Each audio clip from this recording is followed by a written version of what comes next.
Buenas tardes a todos. Gracias por su Un momentito, puntualidad. doctora, un momentito, le aviso. ¿Le aviso cuándo?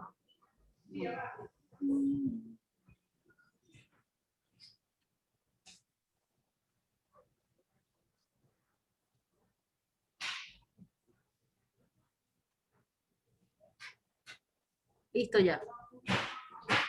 Buenas tardes a todos. Agradezco su puntualidad. Hoy vamos a continuar con nuestro seminario de docencia tipo webinar por parte del Centro Hemato-Oncológico de Panamá en apoyo al Hospital de Panamá Clinic para entonces hacer una orientación básica en el manejo de pacientes con complicaciones hemato-oncológicas. En esta ocasión tenemos al doctor José Luis Franceschi. Ustedes le conocen, es socio y colega en el Centro Hemato-Oncológico y también trabaja en el Instituto Oncológico Nacional.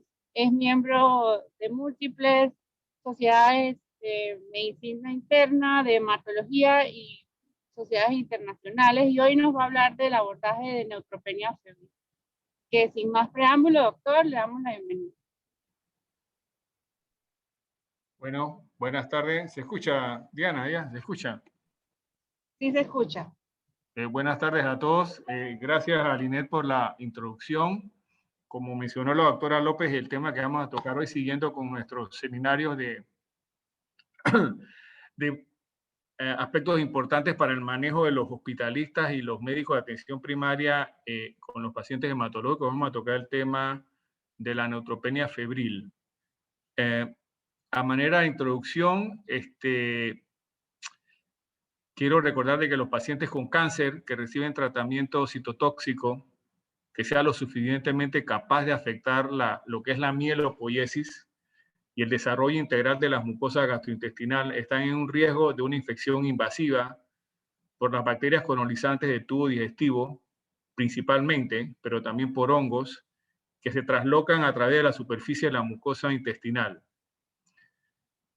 Igual, a manera de introducción, la magnitud de la respuesta inflamatoria sistémica mediada por los neutrófilos o los granulocitos puede estar silenciada o disminuida en los pacientes neutropénicos y la fiebre ser el único signo de infección en esos pacientes. Y también, a manera de introducción, en tercer lugar, es crucial y crítico detectar la presencia de este síndrome de neutropenia febril, que ahora vamos a pasar a definir de manera temprana e iniciar una terapia antimicrobiana empírica lo más pronto posible con el objetivo de evitar la progresión a sepsis y o muerte. Lo que yo les voy a presentar realmente es como un consenso de guías o de recomendaciones. Ustedes saben que las guías no son normas, son patrones que podemos seguir y aplicar en la institución en la que estemos laborando.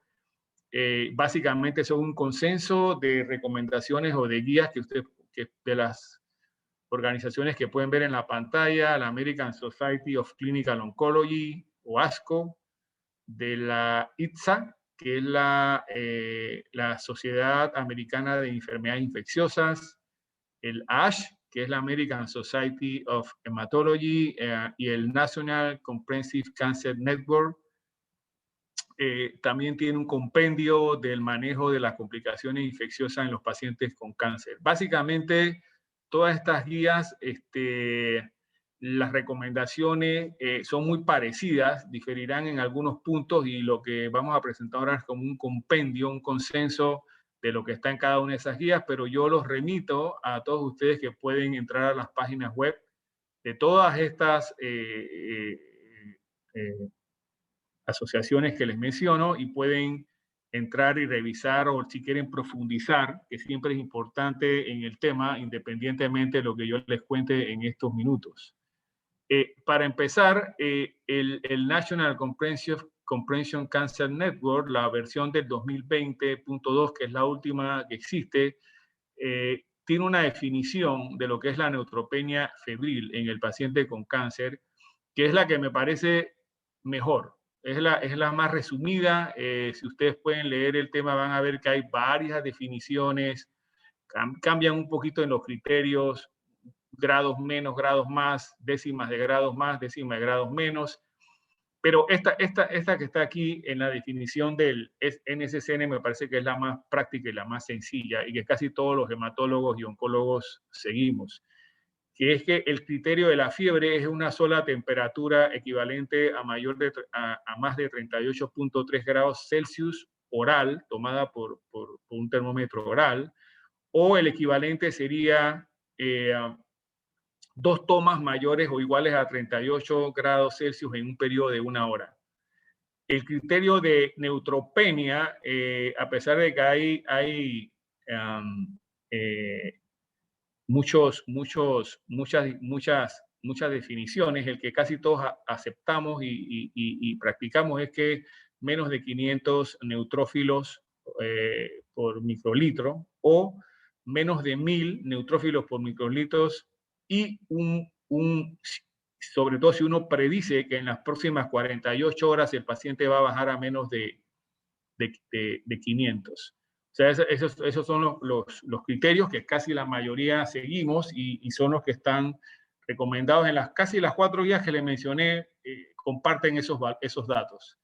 Entonces, unas cuantas definiciones que creo que deben dominarse antes de que sigamos hablando del tema y que las deben manejar todos los médicos de atención primaria, los médicos hospitalistas y que nos gustaría a los oncólogos y a los hematólogos que manejamos pacientes con estas complicaciones, que ustedes dominaran esos términos y cuando conversen con nosotros acerca de un paciente, todos estuviéramos conociendo perfectamente lo que estamos hablando y que estamos manejando los mismos criterios. Son muy sencillos. El primero es que definir bien lo que es una primera fiebre y neutropenia, lo que es una fiebre persistente y lo que es una fiebre recrudescente. Los criterios para la primera fiebre y neutropenia, para la fiebre persistente y la fiebre recrudescente son los mismos criterios que les mencioné para la fiebre y neutropenia febril. Simplemente que la primera fiebre es el primer episodio que presente el paciente.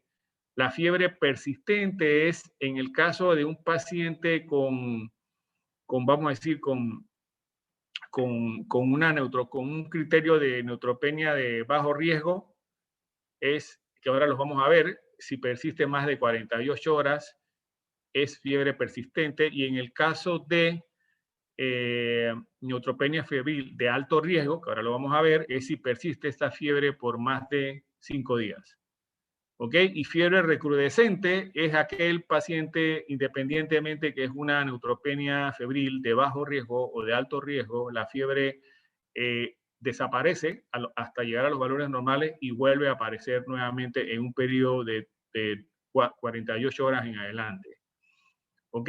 Entonces, una infección documentada, una neutropenia y fiebre puede tener puede ser secundaria a una infección documentada microbiológicamente, que ese es el caso cuando tenemos un paciente que cumple todos los criterios de neutropenia febril, que se los acabo de mencionar, pero tiene un foco clínico de infección y un patógeno asociado.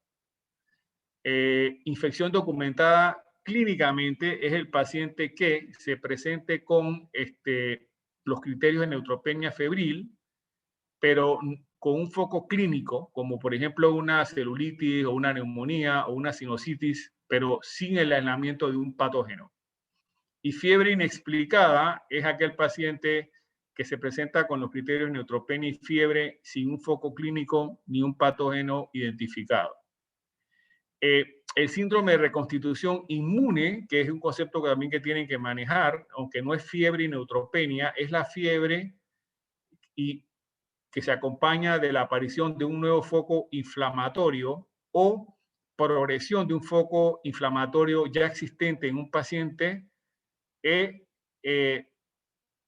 con una relación temporal que coincide con la recuperación de los neutrófilos posterior a un periodo de aplasia o a un periodo de neutropenia posterior a una quimioterapia. O sea que es un concepto un poquito diferente, en el cual no voy a ahondar mucho ni vamos a hablar de ese tema porque eso no es el tema que quiero que dominemos esta mañana, ¿no? El otro punto importante antes de seguir es que como todo en medicina, ustedes saben que toda guía siempre tiene excepciones y lamentablemente a veces las normas están no para romperlas, pero a veces hay que desviarse un poco. No siempre los pacientes con neutropenia febril se pueden presentar, aunque el nombre sea un poco confuso, se pueden presentar sin fiebre. O sea, hay veces que hay pacientes que cuando ustedes los estén conversando con ellos, o haciendo la historia, o haciendo el triage, como vamos a ver ahora, aunque no tengan fiebre, pueden presentar los síndromes de respuesta inflamatoria sistémica aguda como taquicardia, taquipnea, escalofríos, sobre todo los pacientes que están recibiendo alguna quimioterapia que incluya corticosteroides. Y puede ser que el único signo en ese momento sospechoso de que tenemos una neutropenia febril es estos signos de respuesta inflamatoria sistémica. Así que eso lo tienen que tener siempre presente al momento de hacer su evaluación. Luego, otro mensaje importante que quiero que tengan y se lleven a su casa es lo de la evaluación de un riesgo, la estratificación de un riesgo de estos pacientes. Hay varias aplicaciones o varias tablas o varios criterios que se pueden utilizar para esto. Yo escogí 3 que son los más comunes.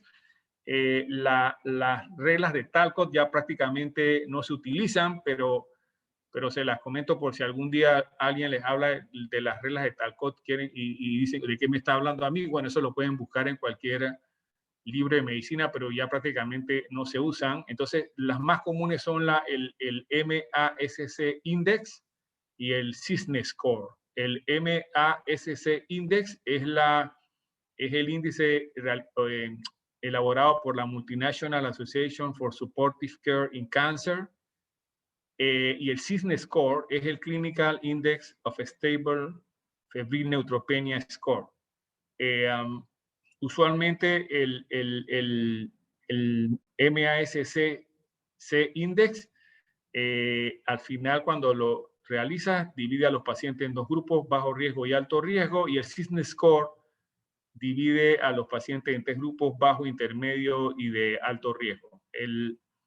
No hay mucho acuerdo en cuanto a si cambia el manejo o no cuando se usa la escala de CISNE Score entre el intermedio y el low. Así que personalmente me gusta más la del MASCC. Ustedes las pueden ver aquí. Cualquier día, en cualquier momento, con calma, pueden buscarlo en Google y les va a aparecer un calculador del ISCC. Ahora vamos a ver cómo lo estratificamos según ese valor, pero es muy fácil. Básicamente depende de la historia clínica y un buen examen físico, ¿no? Así que eso es importante que lo aprendan, que lo revisan. Es muy sencillo. Yo creo que ya todos ustedes deben tener eso como una apps en sus teléfonos, me imagino yo. Y si no, bueno, lo pueden conseguir rápidamente. Y esta es la del CISNE Score, que no voy a entrar en mucho detalle de eso. También existen calculadoras para esa aplicación. Y yo pienso que es más útil para los pacientes con tumores sólidos, para nuestros colegas oncólogos médicos. Los hematólogos manejamos mucho más la del las que les mencioné del MASCC. La diferencia importante que tiene es que es la única que incluye la cuenta de monocitos. Realmente las otras no incluyen la cuenta de monocitos. Y como le digo, esta divide a los pacientes en bajo riesgo, intermedio riesgo y alto riesgo, ¿no? La otra es más puntual porque no deja mucha diferencia entre qué hacer con un paciente de bajo riesgo y un alto riesgo, ¿no? En las otras siempre tienes ese dilema de qué hacer con el de riesgo intermedio. En cuanto a los abordajes de tratamiento, obviamente que el tema de hoy está enfocado en lo que es la terapia empírica, pero tienen que tener claro que en el manejo de las infecciones en los pacientes con cáncer siempre está la profilaxis primaria. También está, que es cuando hay pacientes que uno sospecha desde el principio que tienen un alto riesgo de adquirir una infección y uno puede de entrada utilizar profilaxis primaria con antibióticos o con antifúngicos o con antivirales inclusive. Luego está la profilaxis secundaria, que es en pacientes que ya han presentado una infección en el pasado y los tenemos en algún tratamiento oncológico que creemos aumenta su riesgo y le damos tratamiento de prevención secundaria. Pero a la que nos queremos referir el día de hoy, que va a ser la más importante en el tratamiento, es la terapia empírica. La terapia empírica es iniciar antibióticos al momento de comenzar la neutropenia febril, pero antes de que se establezca un firme o que puedas obtener un firme diagnóstico de índole microbiológico. Entonces, antes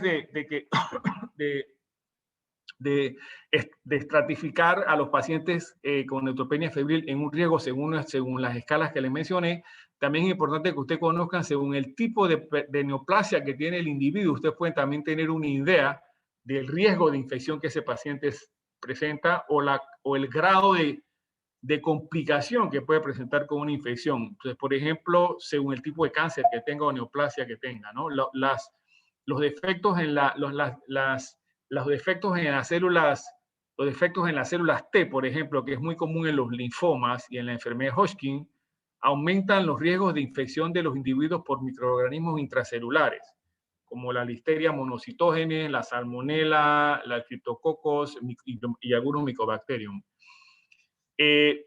La reducción anormal de anticuerpos o de la depuración normal de complejos inmunes, como ocurre en los pacientes con mieloma múltiple, con leucemia linfocítica crónica, pacientes hepernectomizados o pacientes con una aesplenia funcional, como son los pacientes con hemoglobinopatía, sobre todo los homocigotos para SS. Estos individuos tienen más susceptibilidad a infecciones por microorganismos encapsulados, como Streptococcus pneumoniae, Haemophilus influenza, Neisseria meningitidis, Capnocitofagia canimorsus, Babesia, por ejemplo. Entonces, algunos datos epidemiológicos importantes que deben tener presente siempre, pueden ampliarlos y revisarlos, es que la fuente infecciosa de la neutropenia y fiebre solamente se identifica en el 20% de los pacientes, o sea que en la mayoría muchas veces no podemos identificar el microorganismo causante. A menudo la única fuente de infección es una bacteremia, la cual se documenta en el 10 al 25% de los casos solamente. Tienen que tener presente que 80% de las infecciones identificadas se originan de la flora endógena de los pacientes, sobre todo el tracto gastrointestinal, como les mencioné anteriormente. Las bacterias en general son la causa más frecuente por encima de los hongos y de los virus, sin querer desmeritar a los virus y a los hongos porque tienen un papel importante, sobre todo en algún tipo de pacientes, como lo vamos a ver. Los bacilos gramnegativos están asociados con la mayor gravedad de estos cuadros de neutropenia febril. De los gérmenes gram positivos, el estafilococo epidermidis es el más frecuente y el Staph aureus, sobre todo el meticilin resistente, el Streptococcus viridans y el Enterococcus causan infecciones serias también dentro de los gérmenes gram positivos, aparte de las infecciones graves que pueden presentar con mayor frecuencia los bacilos gram negativos. Otro dato importante epidemiológico es que los gérmenes anaerobios están infrecuentemente involucrados en la neutropenia febril, pero pueden ser los agentes responsables en cuadros clínicos como mucositis necrotizante, sobre todo el GUNA, que es la gingivitis ulcerativa necrotizante aguda, en alguna celulitis, en celulitis periodontal, en celulitis perirectal, en infección pélvica o abdominal, sobre todo divertículos, por ejemplo, o enfermedad inflamatoria pélvica, o en la enterocolitis neutropénica o tiflitis, que es otra causa común de infección en los pacientes de esta naturaleza, ¿no? Los hongos, su riesgo aumenta entre más duración y más severa es la neutropenia, y también con el uso prolongado de antibióticos previamente y el número de ciclos de quimioterapia que tenga el paciente. Entre más ciclos de quimioterapia haya recibido, entre más antibióticos haya recibido en su historial previo y entre más profunda sea la neutropenia y más días lleve con esa neutropenia profunda, más riesgo tiene de una infección por hongo.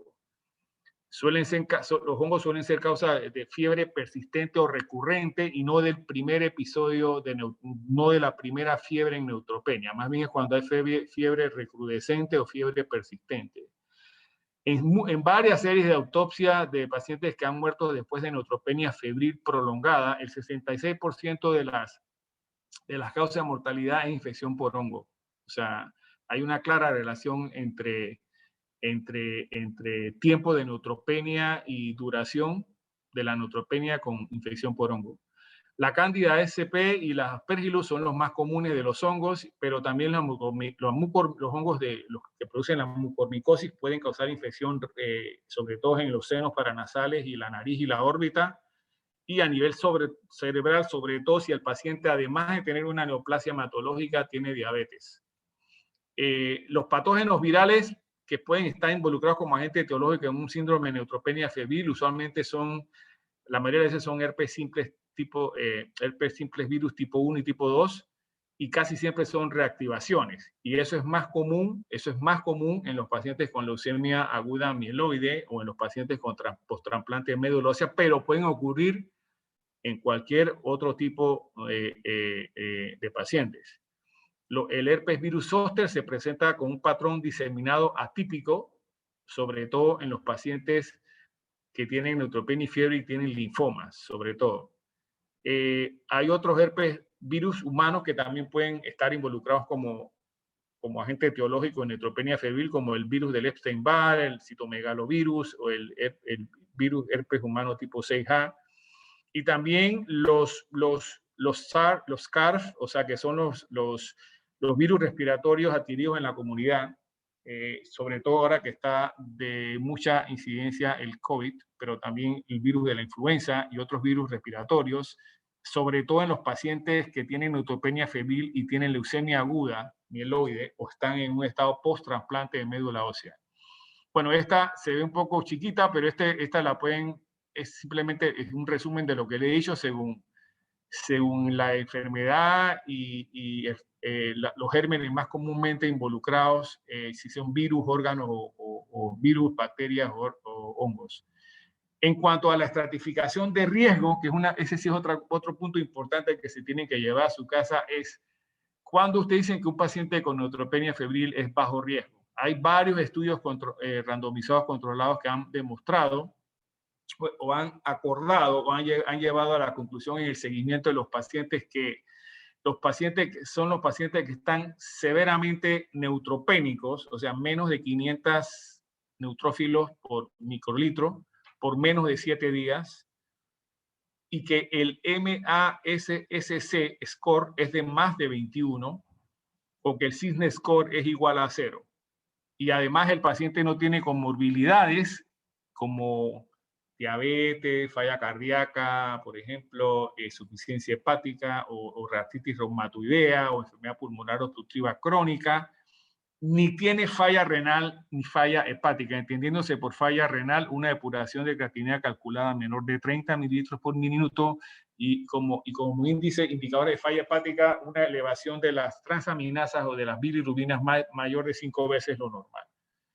Entonces, los pacientes de alto riesgo son los que están severamente neutropénicos, o sea, tienen menos de 500 células por mililitros, pero por más de 7 días, que tienen un MASC score menor de 21, que tienen un CISNE score mayor o igual a 3, y que tienen comorbilidades como las que les mencioné anteriormente, una o más comorbilidad y o disfunción renal o hepática presente con los mismos criterios que les mencioné anteriormente.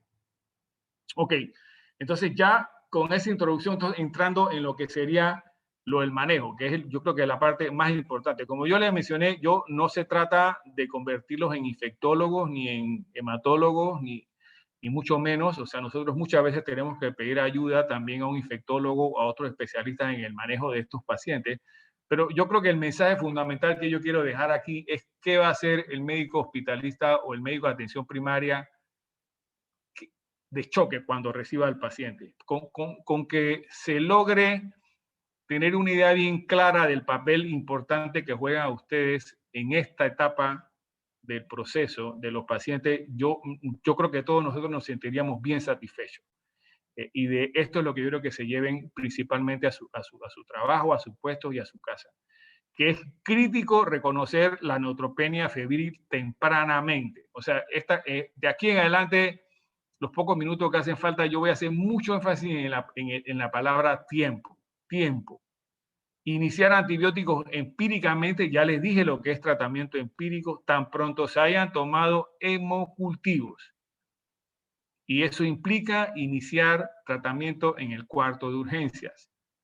Ese es un paradigma que va a haber que cambiar de alguna manera y bueno, y ustedes van a tener que ayudarnos en impulsar esas medidas. Tercero, que tengan un método confiable para determinar la temperatura y un mecanismo para estimar el número absoluto de neutrófilos. Eso también parece básico, pero eso es bien importante. O sea, no deben tomarle temperatura a un paciente con mucositis oral. O sea, cuando hay un paciente con mucositis oral, mejor utilicen otra opción para tomar la temperatura. De preferencia debe ser la oral, pero cuando hay esta situación, mejor es usar la membrana timpánica o algún otro tipo de tomar la temperatura y no la vía oral, no la boca. Sobre todo cuando, ya le digo, cuando hay una gran mucositis. Y lo otro es que cuando van a estimar el número de granulocitos o van a llamarnos para decirnos cuántos granulocitos tiene, usted todos, y estoy seguro, pero no está de más que se lo repita, la fórmula para calcular el número de neutrófilos o de granulocitos es multiplicando el número total de leucocitos por el porcentaje sumado de neutrófilos segmentados y bandas. O sea, tienen que tener eso bien claro. O sea, eso es importantísimo. Ya ven que ya saben que los números mágicos que nosotros vamos a tomar en cuenta es 1000 y 500 como referencia, ¿no? Importante es también calcular el riesgo de complicaciones y muerte, que es como les acabo de mencionar anteriormente.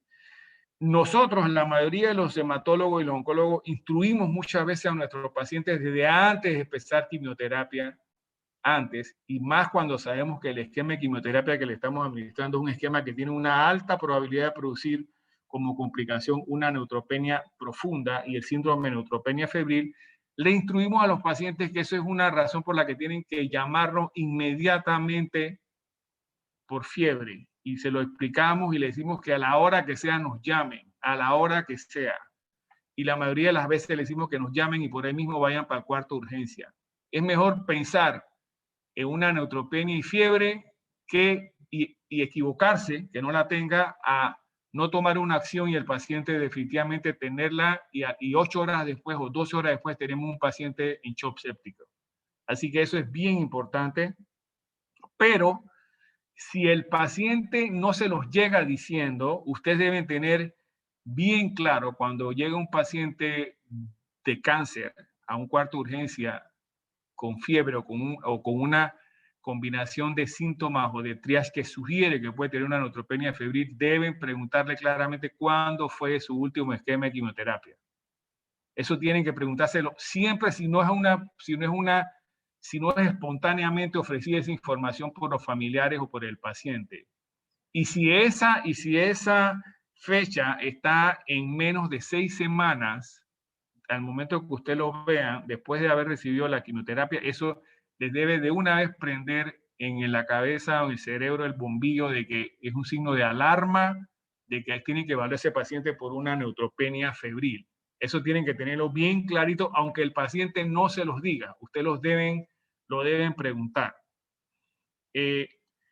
Entonces, como ya les mencioné, el manejo de la neutropenia febril en un cuarto de urgencia se ha convertido en como puse aquí, esa es una frase inventada mía, un time frame business, porque es una situación en la que el tiempo juega un papel importante. Esto es casi lo mismo que cuando llega un paciente a un cuarto de urgencia con un stroke y ustedes tienen a los neurólogos y a los neurocirujanos encima de ustedes para que en menos de tanto tiempo se tomen unas medidas para hacer una trombolisis de las arterias cerebrales o algo así, o cuando tiene un infarto agudo del miocardio con un ST elevado, igual, o sea, es lo mismo. O sea, aquí hay, las guías internacionales sugieren que hay que iniciar los antibióticos empíricamente dentro de los primeros 60 minutos de la presentación de la neutropenia febril o de la llegada o del arribo del paciente al cuarto de urgencia con este síndrome. Es más, algunos abogan hasta porque sean 30 minutos. Imagínense ustedes, yo voy a Yo me conformaría con que pudiésemos hacer un esquema que en 60 minutos podamos tomar decisiones y tener al paciente recibiendo antibióticos.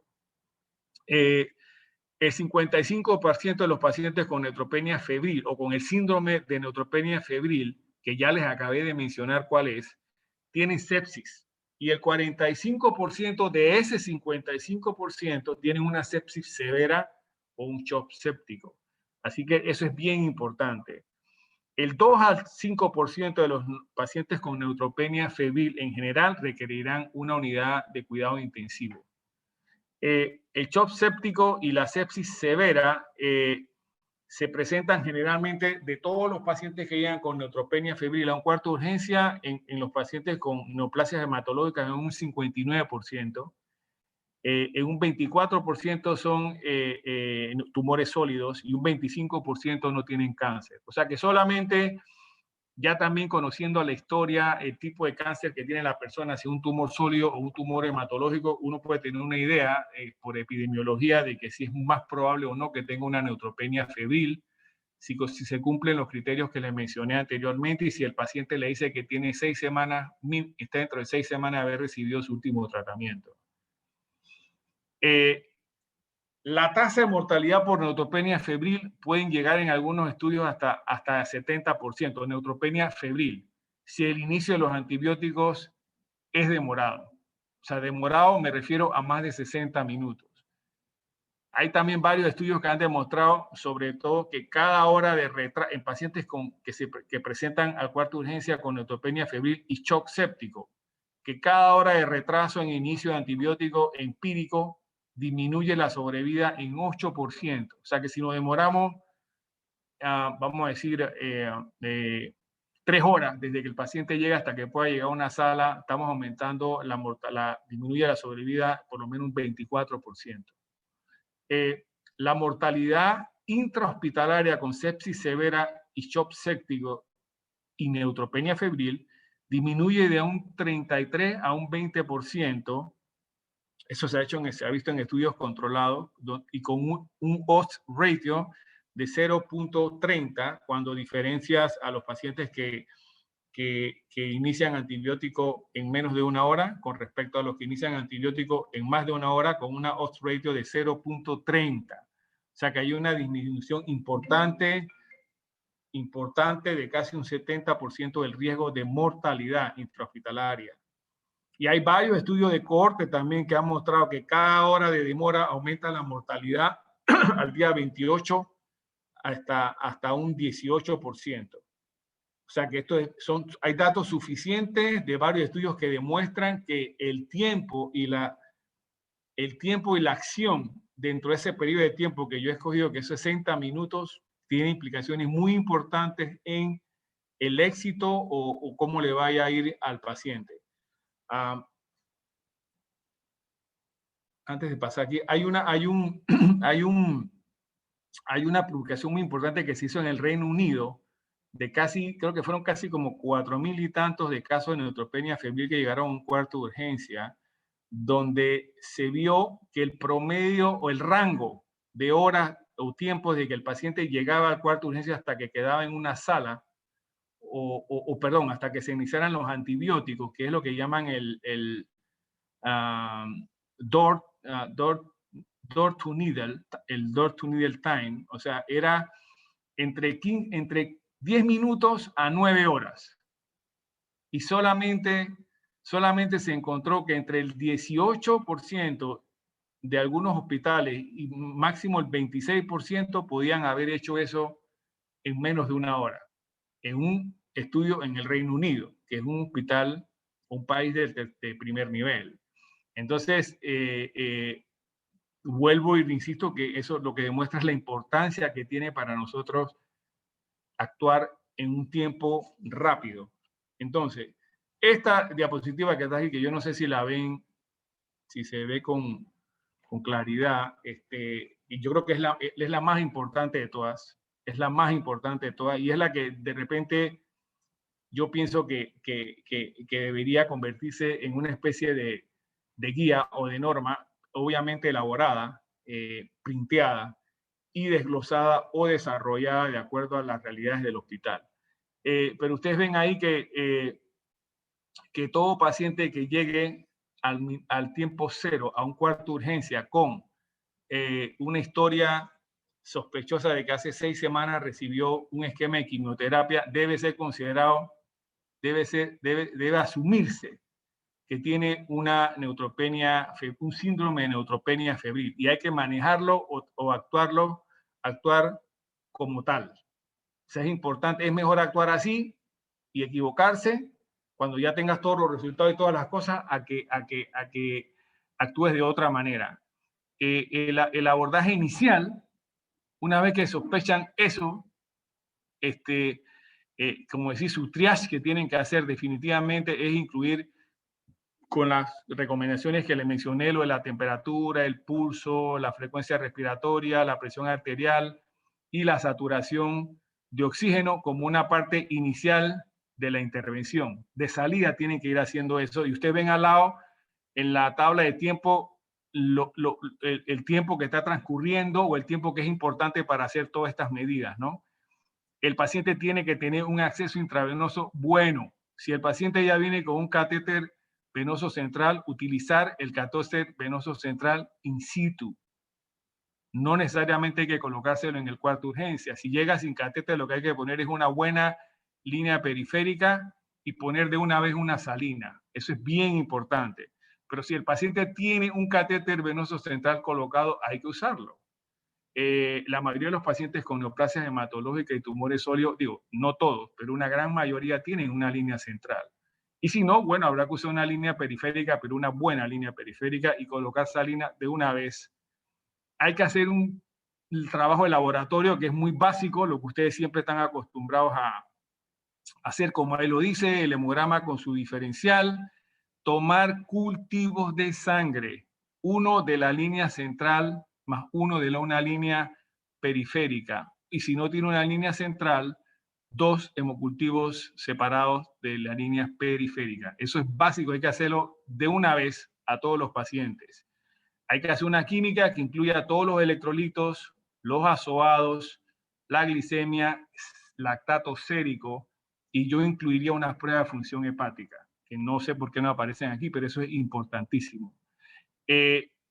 Y luego hacer la evaluación médica, lo que es la parte obviamente médica, del examen físico, del interrogatorio, etc. Y todo esto debe ser dentro de 15 minutos desde que el paciente llega, se debe hacer esta evaluación. Entonces, ya después de esa evaluación, tú sabrás si el paciente tiene un síndrome de sepsis severa, que ahí están claramente establecidos cuáles son los criterios.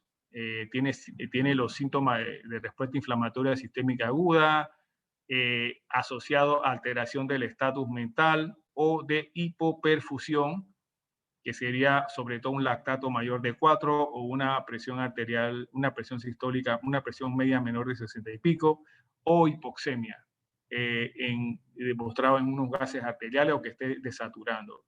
Si tiene esas manifestaciones que son de un síndrome severo de sepsis, ya ese paciente de salida tiene que llamar al intensivista y el manejo de ahí en adelante va a tener que incluir un intensivista y una unidad de cuidado intensivo porque el manejo va a ser de recuperación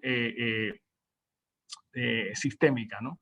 Si no lo tiene, no es que uno puede demorarse, pero uno entonces puede pasar a las otras partes de tratar de interrogar un poquito a ver si por clínica puede identificar si estamos ante una posible infección del tracto urinario, de las vías respiratorias bajas, si es un problema periodontal, si es algo en la piel, si es un del tracto gastrointestinal, si es del tracto genitourinario, también en una mujer sobre todo.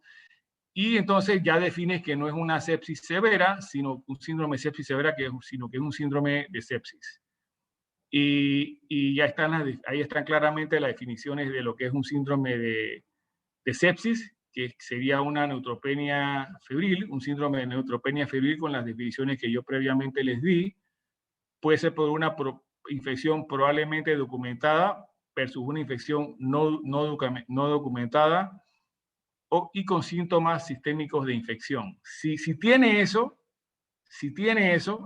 manifestaciones, bueno, que sería como más o menos, entonces uno tendría que incluir pues oxígeno, iniciar una antibioticoterapia empírica de una vez, colocarse su salina, y si no lo tiene, entonces uno puede hacer vamos a decir, una evaluación en ese momento que ya te van llegando los resultados de laboratorio, ya puedes hacer tu evaluación del riesgo de MASSC o el cisne, como ya le dije, y divides al paciente si tiene bajo riesgo o si tiene alto riesgo.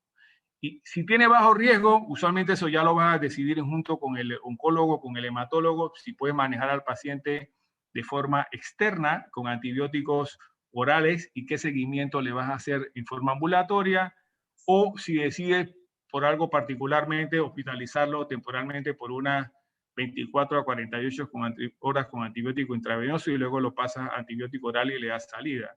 O si tienes un paciente con alto riesgo, con las definiciones que ya mencionamos, y decide hospitalizarlo inmediatamente, y con qué antibiótico lo vas a continuar, y si tienes que hacer algún estudio de imagen o alguna medida posterior después cuando llegue a sala para ampliar el estudio. Pero todo esto implica que en 60 minutos ya tú has hecho toda esta evaluación y le has dado al paciente una primera dosis de antibiótico intravenoso empírico en el cuarto de urgencias, como lo pueden ver en el, no sé si se ve el puntero ahí, como lo pueden ver en el diagrama de flechas, ¿no?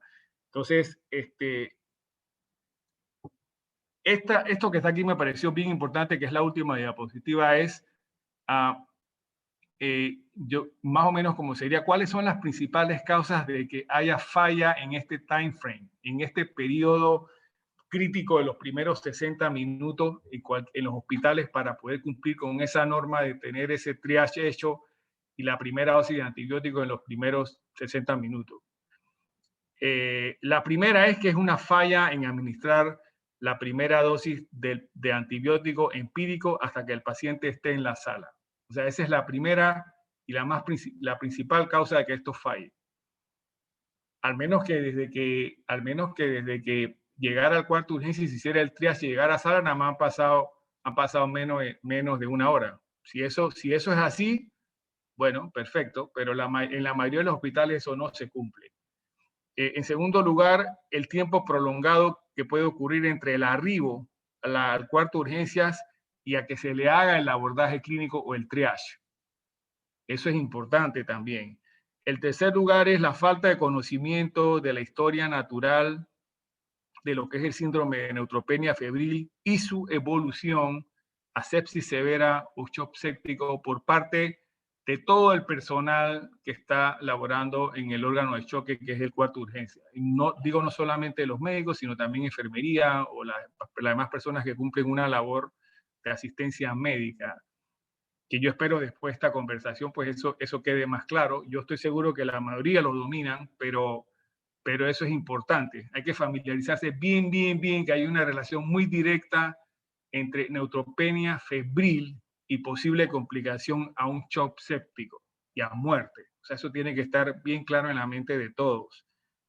Falla del cuarto de urgencia en tener un stock de antibióticos, no todos, pero por lo menos los antibióticos que utilizan o los que están descritos que se tienen que utilizar como antibioticoterapia empírica en un paciente con neutropenia febril. Y usualmente eso lo pueden consultar con cualquiera de los hematólogos, oncólogos, o llegar a un consenso, pero casi siempre son antibióticos de amplio espectro, generalmente un medicamento que sirve para los gram negativos y sobre todo para antipseudomonas, y en todos casos a veces acompañarlo de un antibiótico que sirve para gram positivos. Y casi siempre esto gira alrededor de tener una cefalosporina de última generación o un carbamepeno y vancomicina. Casi siempre son esos dos. O sea, no se necesitan más cosas tampoco realmente. Con esos dos medicamentos sería suficiente.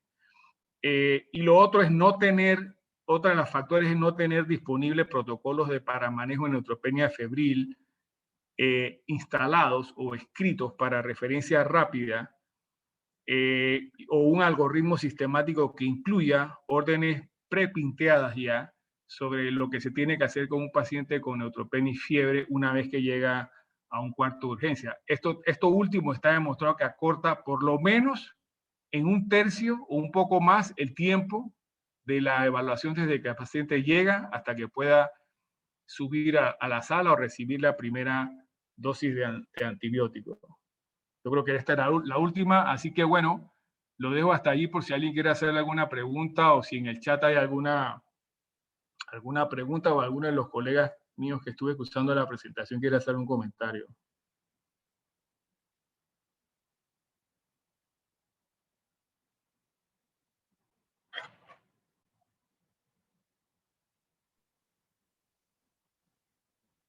José Luis, ¿te puedo hacer una pregunta? Claro. Hola. Primero, para felicitarte, me ha encantado la presentación. Los que estamos nada más en práctica privada, añoramos y extrañamos estas revisiones de tema de la institución pública que en los hospitales privados, desafortunadamente, por la pandemia, pues están en pausa, están en suspensión. Así que cuando Linet me mandó la invitación de una vez, la acepté. Yo quería hacerte una pregunta primero y unos comentarios, ¿no?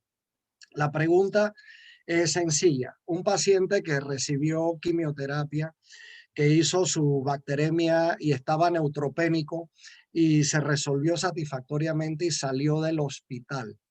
Ese paciente todavía tiene pendientes otros ciclos de quimioterapia. Está indicado darle profilaxis secundaria para evitar que le vuelva a ocurrir lo mismo. Esa es la pregunta. Pero antes que me la contestes, quería hacer unos comentarios sobre el tema.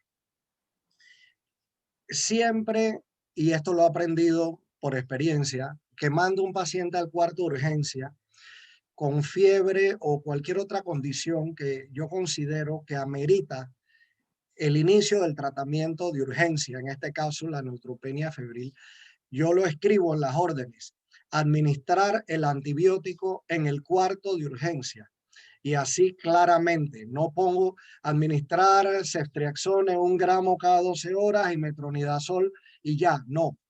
Le agrego administrarlo en el cuarto de urgencia, aunque el paciente vaya a ser admitido, porque si no sucede lo que tú bien recalcaste, que pueden diferir la orden para que se cumpla en sala y pueden pasar 3 o 4 o 5 horas. O sea que ese es un punto importante para nosotros los médicos que escribimos las órdenes, especificar lo que se cumpla o hacer el CAT abdominal en el cuarto de urgencia. No esperar a que vaya a sala, que baje la orden y se lo hagan a las 10, 11 de la noche y ya no hay radiólogo y todo es una bola que sigue rodando y demorando, ¿no? Entonces, eso a mí me ha ayudado muchísimo. Lo otro es, cuando envío un paciente a urgencia, yo no libero de responsabilidad al médico del cuarto de urgencia. Porque, ¿qué sucede? Entonces, dejan al paciente con frecuencia esperando que llegue la evaluación por el especialista y se puede perder un tiempo muy precioso de manejo de la sepsis, de la hemorragia, del dolor torácico. Entonces pongo, para ser evaluado por el médico del cuarto de urgencia, y después que tiene la evaluación, que llame al doctor tal o a mí o al que sea, pero siempre comprometer al médico de urgencia en la responsabilidad. No liberarlo de la responsabilidad porque fue un especialista el que remitió al paciente. Sí, eso era todo, José Luis. Gracias por la conferencia. Sí, no, yo estoy de acuerdo con todos tus comentarios. La verdad sí, me parecen atinados. Estoy de acuerdo con ellos. Y específicamente con respecto a la pregunta, sí, o sea, realmente salvo ciertas excepciones que hay que la exigen algunos protocolos de quimioterapia, nosotros muchas veces tomamos medidas de profilaxis primaria, sobre todo, ya digo, en algunas leucemias agudas, en pacientes que vamos a hacer un trasplante, en algunos pacientes con biológicos, según la enfermedad que tengan. Sí a veces incluimos medidas profilácticas, como por ejemplo antiherpes, de repente profilaxis contra neumocitis, girobenchi, por ejemplo, o hacemos profilaxis en algunos casos contra hongos, pero profilaxis orales, ¿no? Pero específicamente y en algunos casos muy puntuales, cuando damos un esquema de quimioterapia que sabemos que el paciente tiene un riesgo muy alto de una neutropenia febril y es un paciente añoso, por ejemplo, con comorbilidades, podemos inclusive agregar, aunque el protocolo no lo exija, como te mencioné anteriormente, podemos incluir el uso de factores estimulantes de colonias de granulocitos de manera profiláctica a priori, después que se da la quimioterapia. Pero cuando no hemos hecho eso, porque no había una indicación, ni era un paciente de edad o con comorbilidad, y nos presenta en el primer episodio y lo logramos recuperar, por supuesto que en los próximos ciclos que vienen sí tomamos muchas medidas ya de profilaxis secundaria, ¿no? Por ejemplo, intentaríamos allí, sobre todo si es un paciente aunque no fuera mayor, y no tiene comorbilidades y no hace una neutropenia febril por bacterias, es muy posible que el paciente se le apliquen de ahí en adelante en todos sus ciclos. Posteriormente a su ciclo se le dé el factor estimulante de colonia de granulocitos si no se le ha dado anteriormente. Y si, por ejemplo, lo que presentó concomitantemente como causa del síndrome de neutropenia febril no fue una infección bacteriana, sino, por ejemplo, ¿qué te digo yo? De repente una pseudocolitis membranosa, colitis pseudomembranosa, o por ejemplo un herpes simple o un herpes zóster, o si fue una leucemia aguda, alguna infección fúngica, a ese paciente posteriormente, cuando venga su próximo ciclo, sí lo ponemos en profilaxis de lo que cuando se pueden hacer. Por ejemplo, si ha habido colitis pseudomembranosa, se pone en profilaxis posterior. Si ha hecho un virus como los del simple o del zóster, probablemente le incluyamos aciclovir o varaciclovir como profiláctico. Y si es una infección fúngica, es muy posible que reciba alguna profilaxis para infecciones, para evitar infecciones fúngicas en el futuro, ¿no? O sea, sí lo hacemos. Sí lo hacemos, y en algunos casos sí hay profilaxis primaria. Hay esquemas, ya te digo, de tratamiento, y hay huéspedes particularmente y esquemas de tratamiento particulares y enfermedades por las cuales incluimos a veces profilaxis primaria también.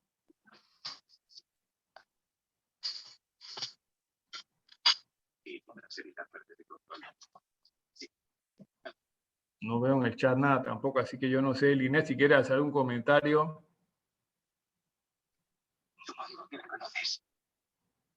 Sí. Eso creo. Espera. ¿Significa que puedo jugar? En efecto. ¿De verdad? Sí, pero... Linet, está ahí. Está Linet.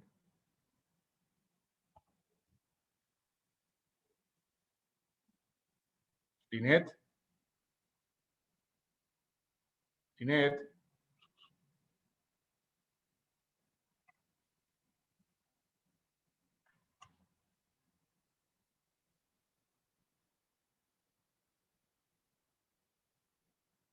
No sé si está la doctora López. Si hay alguna otra pregunta o algún otro comentario.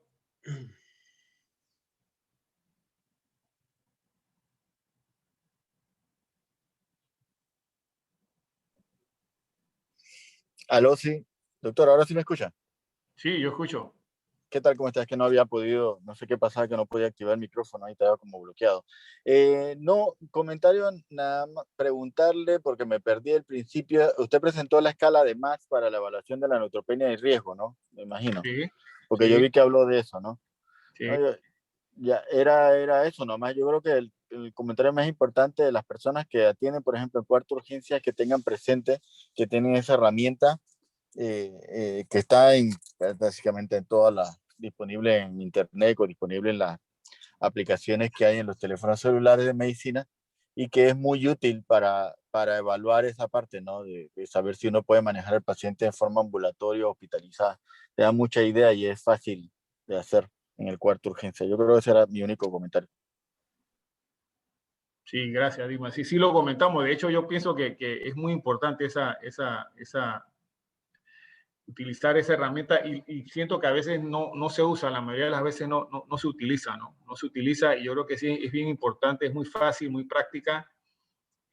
No necesariamente debe la persona que está en el cuarto de urgencia a lo mejor tomar la decisión final, puede consultarlo con el médico que envía al paciente o con el médico de cabecera, porque a veces hay algunos criterios, como decir, fuera de las reglas, ¿no? de las normas, que ya da la experiencia, pero es muy útil, ayuda muchísimo, sobre todo cuando uno identifica que el paciente es de bajo riesgo, porque ya puedes tomar la decisión, puedes tener más de un camino, más de una opción de cómo manejarlo, ¿no? Y ahí sí de repente uno individualiza un poquito si el paciente está deshidratado, si tiene algo en mucositis, mejor lo dejas un día en el hospital y luego lo mandas a la casa después de hidratarlo, etcétera. Pero cuando ya es alto riesgo, digo, usualmente hay que hospitalizar y hay que actuar pronto, ¿no? Así que sí es muy útil esa herramienta, definitivamente, muy útil.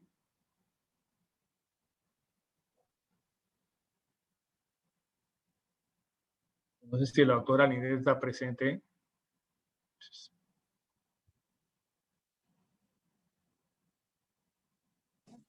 Hola, sí, estoy aquí. Lo que pasa es que tenía como mala señal y se me ha caído varias veces el Zoom, Ya. pero bueno, sí, la mayoría de la conversación, de la plática la escuché y bueno, reforzaron muchos aspectos que para nosotros son muy importantes y coincido con usted que lo más importante de todo es el tiempo, ¿no? O sea, no perder el tiempo es muy importante, no esperar resultados de químicas o radiografías y urinálisis que realmente no les van a ayudar a tomar ninguna decisión en el abordaje inicial.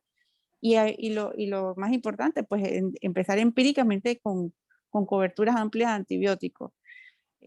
Nosotros siempre estamos a disposición y eso es importante que lo sepan de cualquier consulta o duda que tengan relacionada a los pacientes hemato-oncológicos y pues esa es una de las razones de la conferencia, aclarar esas dudas y saber que pues tienen el acceso con nosotros y pues para que sepan, un plus es que nosotros estamos a través después de estas conferencias vamos a redactar unas mini guías de manejo de estos pacientes, cuestiones de que tengan a la mano esta información. Y el doctor ahí les enseñó un algoritmo muy práctico que prácticamente resumía mucho de lo que dijo.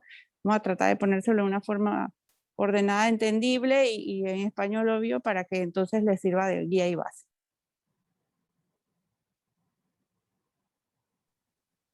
Así que Sí, bueno, yo no sé si hay...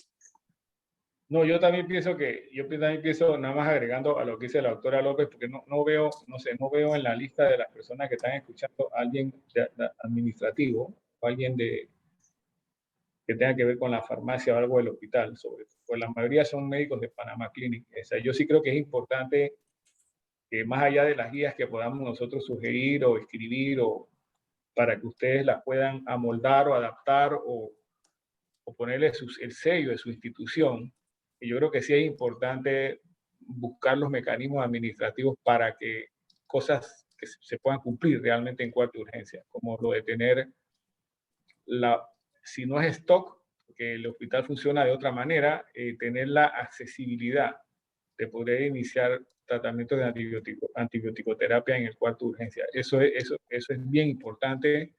También tener la capacidad o la habilidad de habilitar el uso de catéteres venosos centrales cuando los pacientes ya los traen directamente de su centro externo, inclusive tomar cultivo de sangre de esas líneas, además los cultivos de sangre periférica. Yo creo que eso sería un avance importante, aparte de cualquier otra recomendación que uno pueda dar de guía, ¿no? Hay que aplicar también cosas que son administrativas y puntuales, desde que el paciente llega hasta que le abran un expediente, lo interrogan y hasta que alguien inicie un triage.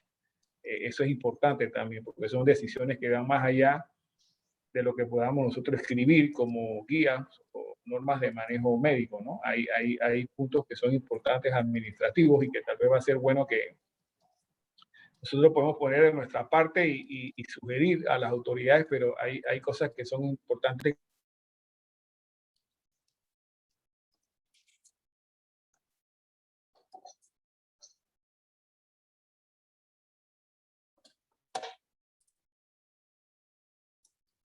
No se le escucha, doctor.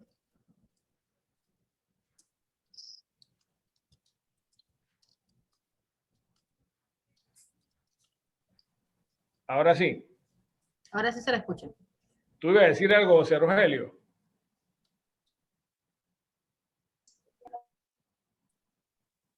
Sí, ahora sí es que me tenían bloqueado.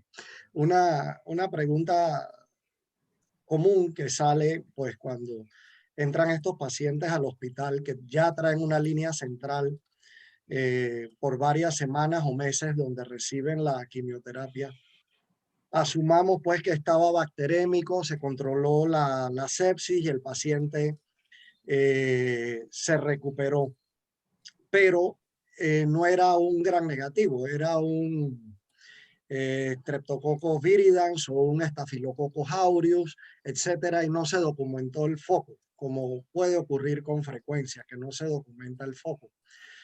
Si el paciente respondió satisfactoriamente, estaría indicado cambiar la línea porque estas bacterias están asociadas a catéteres, o sencillamente, si a él le fue bien, se sigue su evolución clínica, a ver cómo le va. O sea, yo entiendo que si no responde al tratamiento, etcétera, pues entre las medidas uno cambia la línea después de unos días, pero el paciente que responde, pero era un gran positivo, estreptococo o estafilococo, ¿se cambia la línea o se deja y se sigue la evolución a ver cómo va?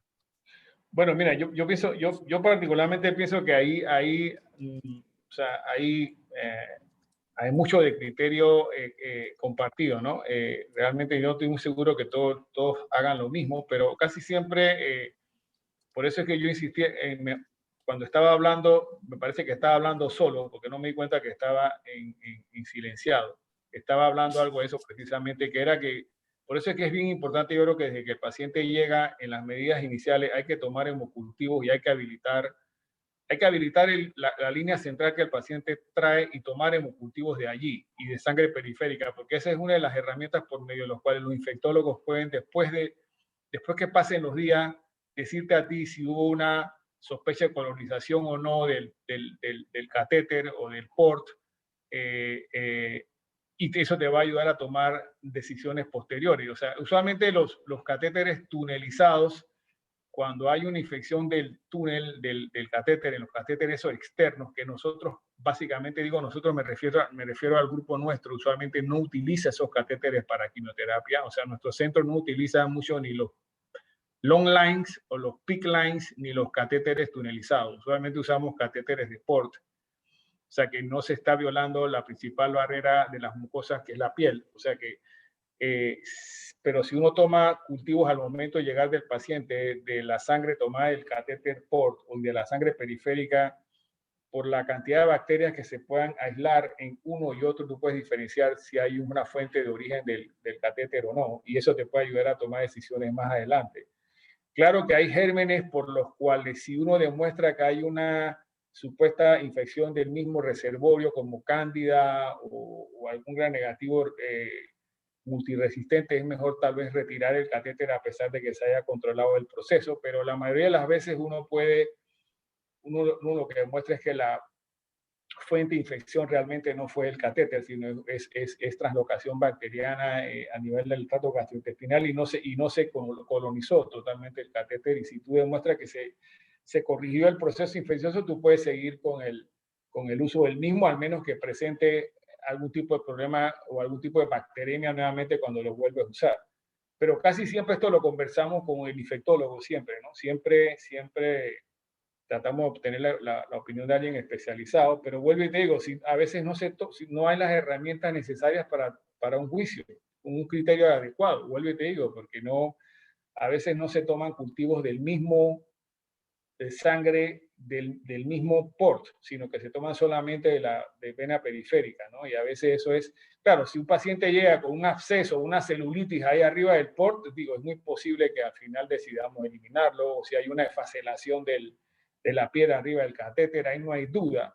Pero yo creo que de cada 10 pacientes que nos pase una neutropenia febril No sé si mis colegas están ahí que pueden ayudar, pero yo creo que fácilmente la mayoría, 8 o 9, podemos seguir usando sus reservorios posteriormente. O sea, son muy raros los casos en que tenemos que remover un catéter por infección. Más nos hemos visto en la necesidad de hacer eso a veces por trombosis, más que por infección, ¿no? Pero esa es la opinión personal mía, no sé qué pensarán los demás. Yo lo que había hecho en el comentario era de que además de lo que dijo Linet, del aporte que queremos hacer nosotros de ayudarlos con un resumen escrito que puede convertirse o no en una guía en los temas que estamos tocando. Yo creo que comenté que no había visto a nadie aquí en las personas que están escuchando que tenga que ver con la administración en el hospital, o sea, con alguien o con la dirección o con alguien de farmacia. Porque yo creo que más allá de las recomendaciones que podamos hacer como guías escritas, que las pueden aplicar o no, o mejorar o moldear, es que hay decisiones que son administrativas, que tienen que formar parte del día a día del hospital. Tienen que estar escritas a manera de proceso, como dijo el doctor Méndez, o sea, que sean como un triage, que tengan que ver con esto de los tiempos, sobre todo, desde que el paciente llega hasta que es atendido por el médico, el tener o no la disponibilidad de tener antibióticos en cuarto de urgencia o despacharlos por la multifarmacia al cuarto de urgencia de forma rápida, el poder habilitar un port o un catéter central en el cuarto de urgencia. O sea, son cosas que dependen de decisiones de índole administrativo del hospital. O sea, que como ustedes ya las escucharon, son básicas e importantes para que por lo menos en este tema en particular, podamos sacar al paciente adelante y no tener las complicaciones graves, pues, complicaciones que pueden ser hasta mortales, ¿no? Así que yo no sé, yo estaba dando ese comentario antes que hablara el doctor Méndez, pero estaba en silencio, ¿no? Así que tal vez lo repito porque no me habían escuchado. Ajá.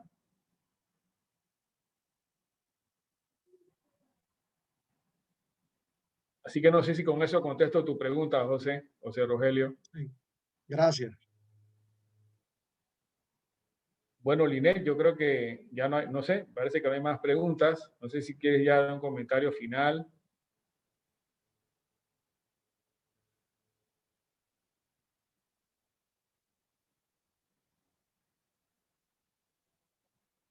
Bueno, entonces, si no hay más preguntas, muchas gracias a todos por su atención. Y como dijo la doctora López, estamos a la orden para cualquier consulta o cualquier comentario adicional, y si podemos ayudarlos de alguna manera a que esto se convierta de repente en una especie de triage formal, un protocolo que se active tan pronto el paciente llega al cuarto de urgencia y que quede escrito para que se aceleren los tiempos, etcétera. Con mucho gusto estamos en la disposición de ayudar. Así que, bueno, buenas tardes y gracias a todos por su atención. Buenas tardes, hasta luego. Hasta luego. Hasta luego, gracias, doctor. Chao.